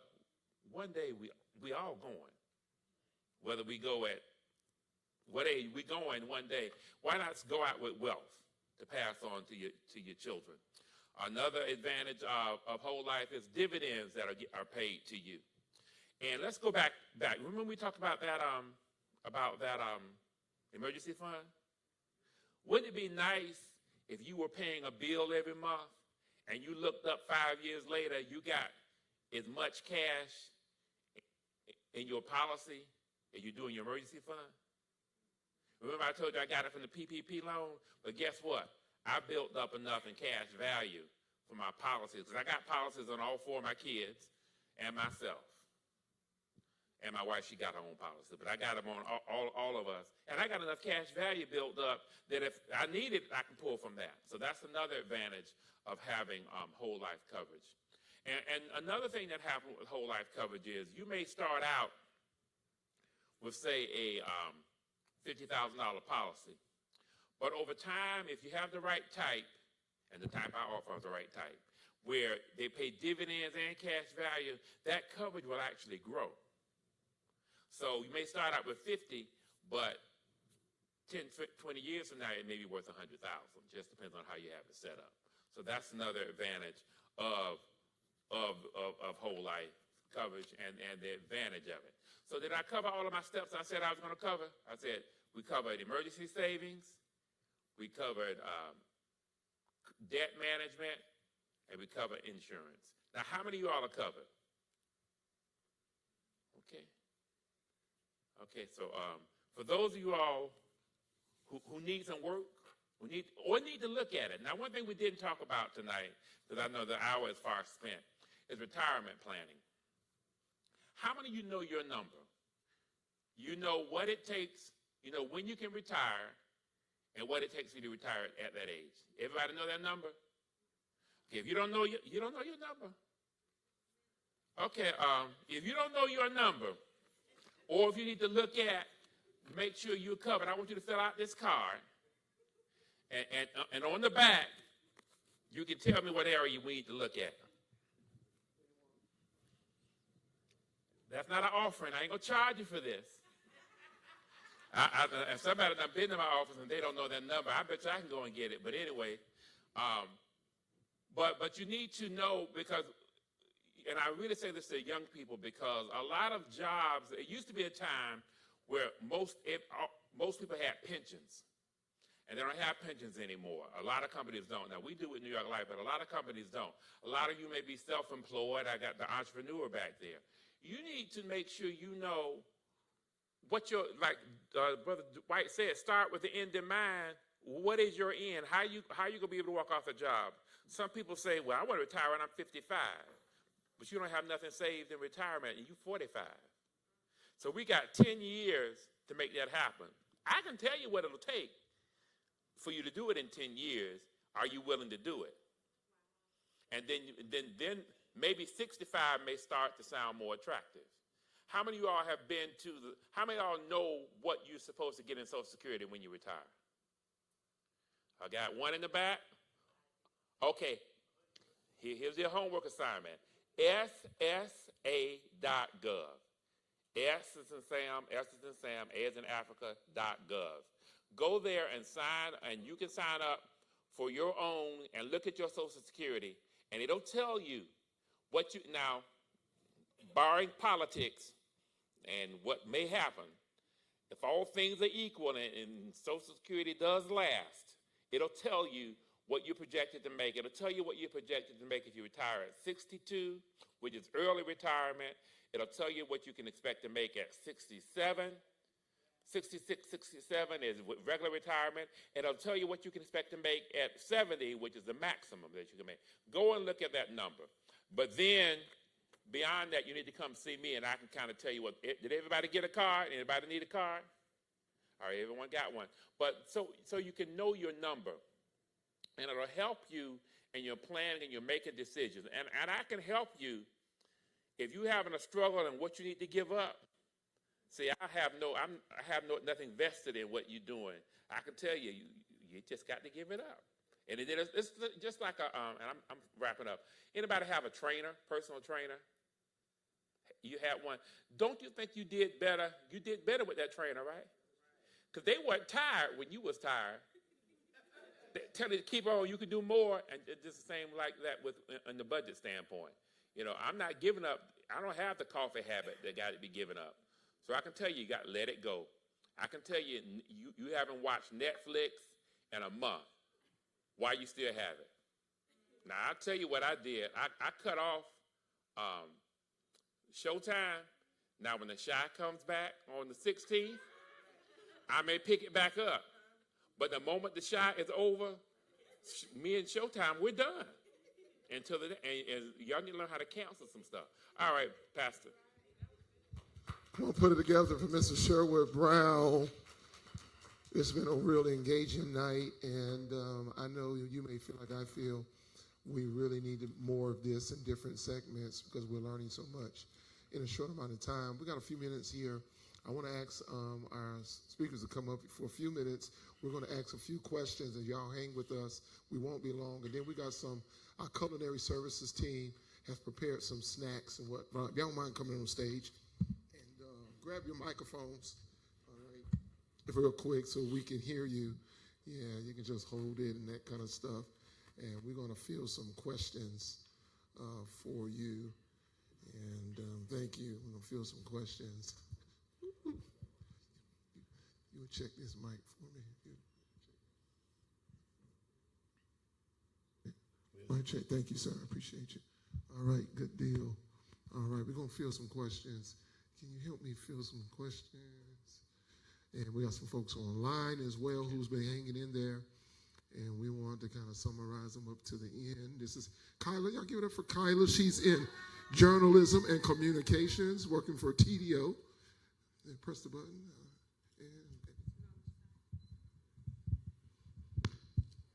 You on.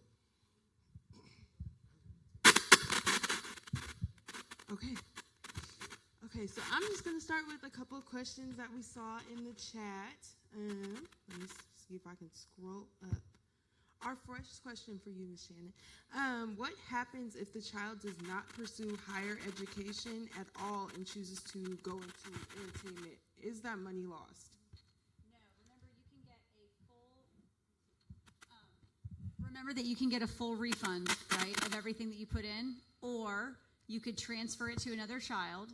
And I like to joke and tell people that if you spend all that time saving for your child and then they don't go to school, You take that money out. Maybe you get a life insurance plan. Maybe you put some toward a house, or you can also go on vacation. Because, I mean, you earned it at that point. But no, you can always get a full refund. So, yeah, you don't lose it. And I'm going to give you the mic again because we have one more question for you. Does the 529 savings earn interest? So the 529 savings plan is an investment-based plan, right? So it's growing with the stock market. So yeah, there's earnings that are happening on that. And that's the whole point, is to grow that money. The prepaid plan, you're really just kind of, it's almost like you have a set total amount and you're paying that in monthly increments toward that total amount. So there's not like an interest earning on that one. Yeah. Were there any questions I missed? Did anyone have any questions here in the audience? Awesome. I'm going to bring you the mic.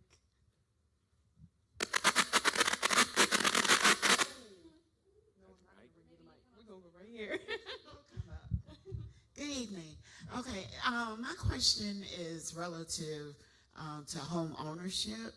And so why is it important not to make any major financial moves when you're in the underwriting process and you have not closed on your home? I don't know if y'all can hear me or not. While you're in the underwriting process, it's like one of the things, depending on the bank, depending on what you're going through, like they're going to ask for so many months of bank statements. Like they're going to want to see basically like what you have in savings, like where your money's coming from. It's like, can you support the loan? Because I think you talked before about how they didn't have any foreclosures. Because that's the last thing the bank wants, is to make a mistake on you and end up like taking over a house. It's like the bank doesn't want your house. It's just like they just want to make sure that you're able to you're able to repay that loan. So you don't want to make any major moves that may affect your credit, because if they have to pull your credit again or something happens, that can drop you down a tier. That can take you from that 702 to that, let's say 615. Now that drops you from B paper, C paper, or D paper, like depending on like wherever you're at. And then that can when it raises the price, totally kick you out of being able to buy the home. So they want everything to be steady and smooth at that time. That's good. That's good. Elaborate on that? No, it's good. I'll pass you.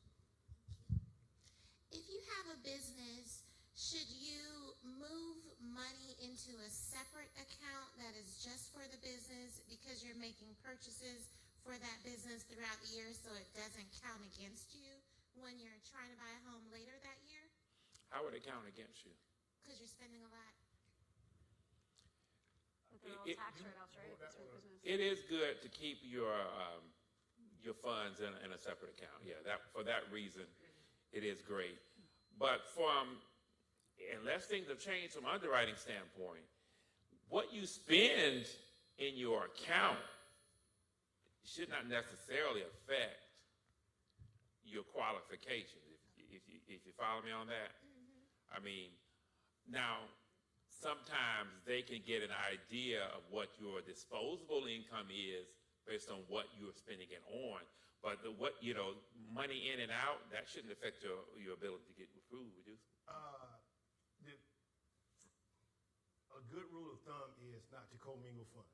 Mm-hmm. So if you're able not to commingle funds, then that's gonna look better when the underwriter looks at it. That's also, your accountant's probably gonna love you for that. I was gonna say, it makes it way easier, because then when you go to do taxes, like all of that is basically write-off business expenses. So, because like we have the bakery, and so we have a separate account for that. Okay.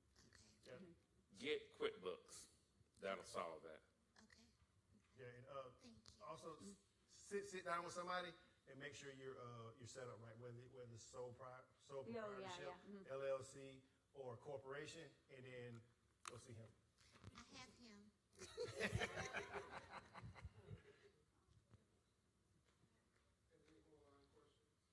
Yes. You were speaking of with home ownership. Before we go to a realtor, we need to, what you said, something about the pre-qualified. Yes. Yeah. Can you elaborate more about that? The process of that? So the pre-qualification process is kind of taking a snapshot of the underwriting. So basically, you're going to get get most of your documents and everything together, and they're going to walk you through what the process is, and underwriters are going to start looking at it, and they can make a determination where you're going to be at. And they say, hey, based off of the information we have, based off of everything we're looking at now, we can get you approved for this amount of money. So you can go shop for a house that's in this price range, and that's going to help you narrow down your search. So they tell you, okay, you can't go buy the mansion over there, but you also don't have to live in a cardboard box. This is where you're at. So that, and it, like I say, it just puts everything in motion for you. And when you come to that, that real estate agent, they're going to know that you're serious and you mean business, and that's going to help when you also put a contract on the house.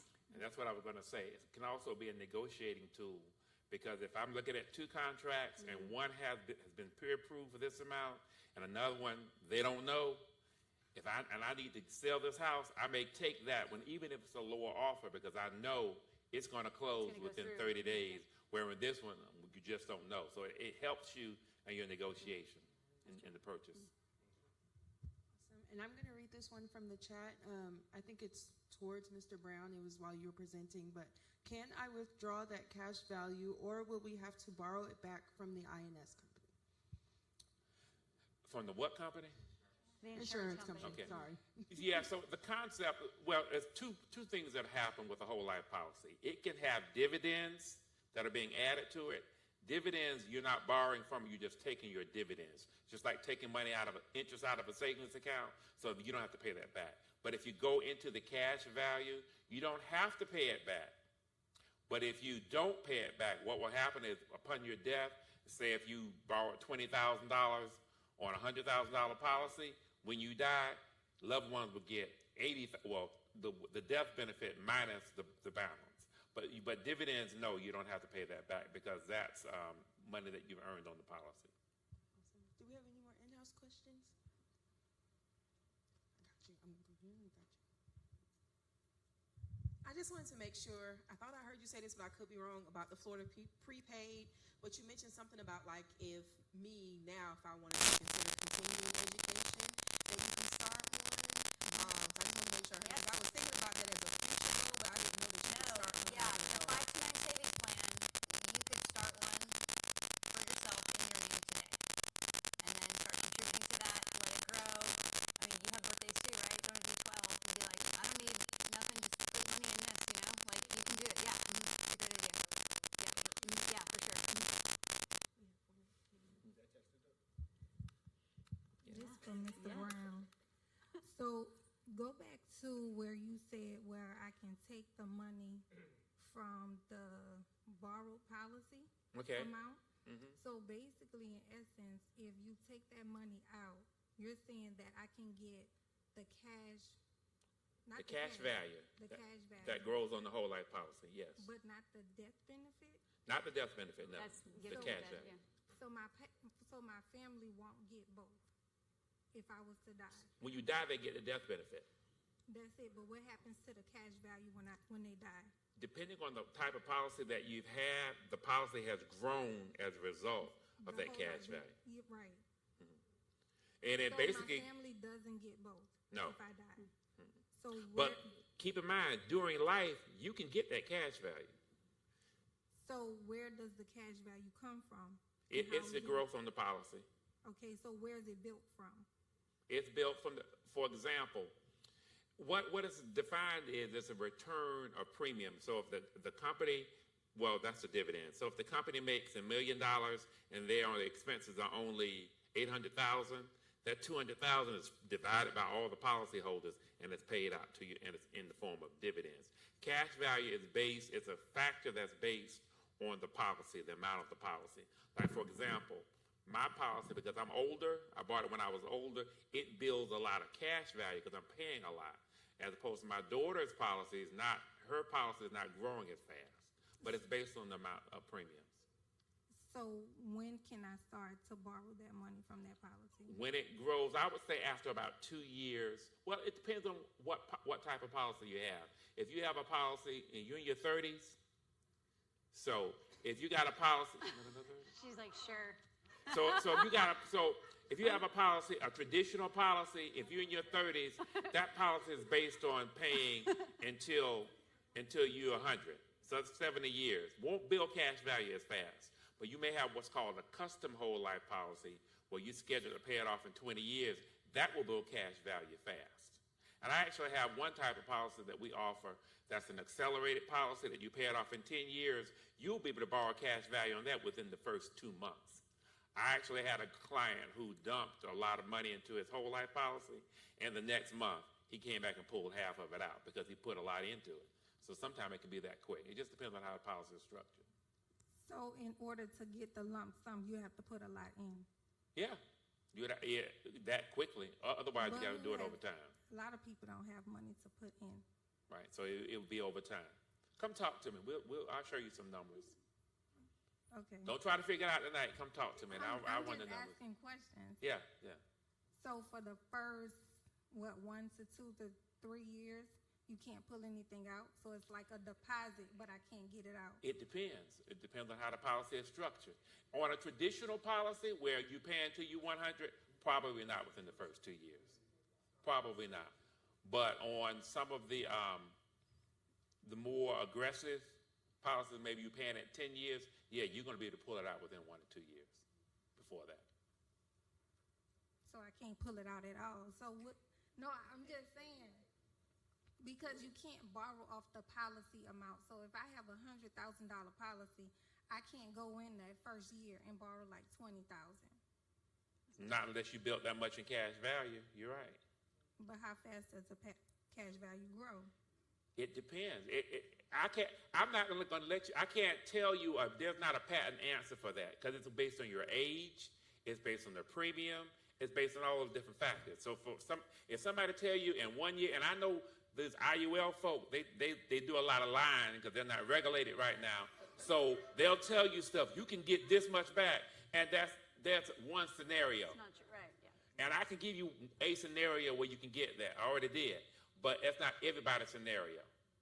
So if you tell me what your objective is, like that guy who put a lot of money in, he was trying to be able to save money tax-free, because when you do, that's one big advantage we make about getting cash value out of a whole life policy is it's tax-free. You don't pay taxes on the income that you made. That's one big selling point.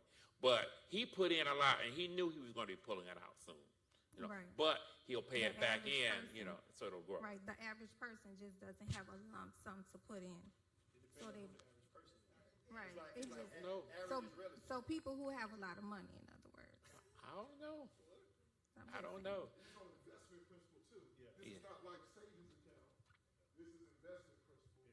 So the whole goal of it is looking more to long term. Yes. Right? So it's not just a savings. That's something you want to be able to pull out when you want to. Right? That's a different concept. This is totally about compound interest. It's totally about investment and long term, and it's just a different type of setup.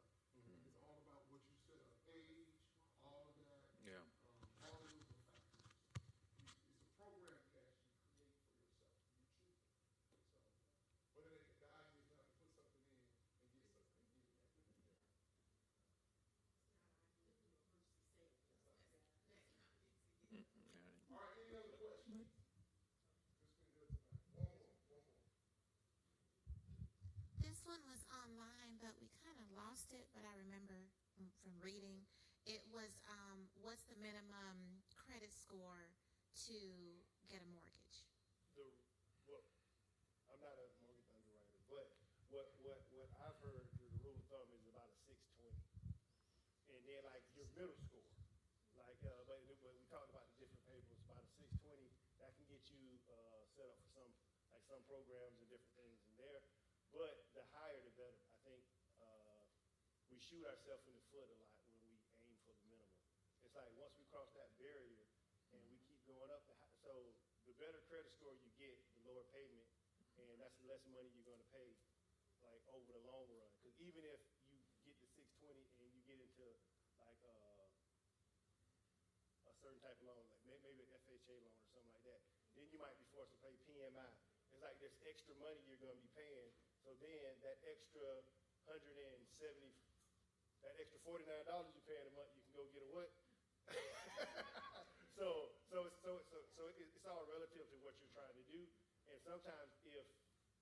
go back, think about where you're trying to get to, and then just take the proper steps, and you build that foundation, you kind of get past that. But 620 can get you in the door, but, you know, if you can go higher, I would always aim to be higher. So it sounds like from 620 to 720 is where to be at.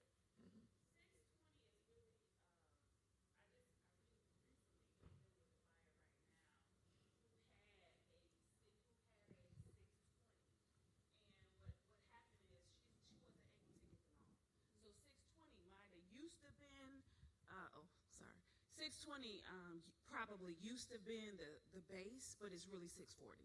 So they told her, and she talked to 2 lenders. So 640 is where you need to be aiming. If you're at low, build your credit up for 640. And one thing I didn't really get into, I didn't have time, but it's, you know, how do you get that score up from 620 to 640? The one is obvious. The biggest factor on your credit score is what? Pay on time. But another thing that we miss a lot of times, it's about 30%. The payment history is about 35, but the next one that's 30% of your credit score is your net fraction burden. And what that means is how much do you owe versus how much is available to you. So if you got a credit card that has a $10,000 limit and you owe $88,000 on it, you're at 80% on that credit card. That's going to drag your score. The goal is to get that down, all of your debt down, to no more than 30% that's available. So if you got $100,000 available to you, you owe no more than $30,000. That's going to cause your score up. That's how you have people who, you ever run into people who pay their bills on time, but their score doesn't go. It doesn't move up. It's because they're maxed out. They need to bring that debt down. Bring that debt down so that you can get that net fraction burden down. All right, thank you tonight for all our speakers. Let's thank for Shannon Smith from the Moore Agency, Sherwood Brown, Jermaine White. Come on, let's appreciate them tonight. It's been a great night. Thank you again. You may come down. I appreciate the time. Everyone can be standing. We're going to leave together. Again, our culinary services stop by. They have some refreshments for you. And it's a wonderful opportunity to hear information. And thank you again. Thank you again. And so, Father, we thank you for the opportunity we've had tonight to dive in, to get our brains and wheels going, to think about the future, to think about what we can do, how we can do it, how we can gain information, partner for success. We praise you for this Money Talk Forum, and we thank you that we will be good stewards. In Christ's name we pray. Amen. You're dismissed.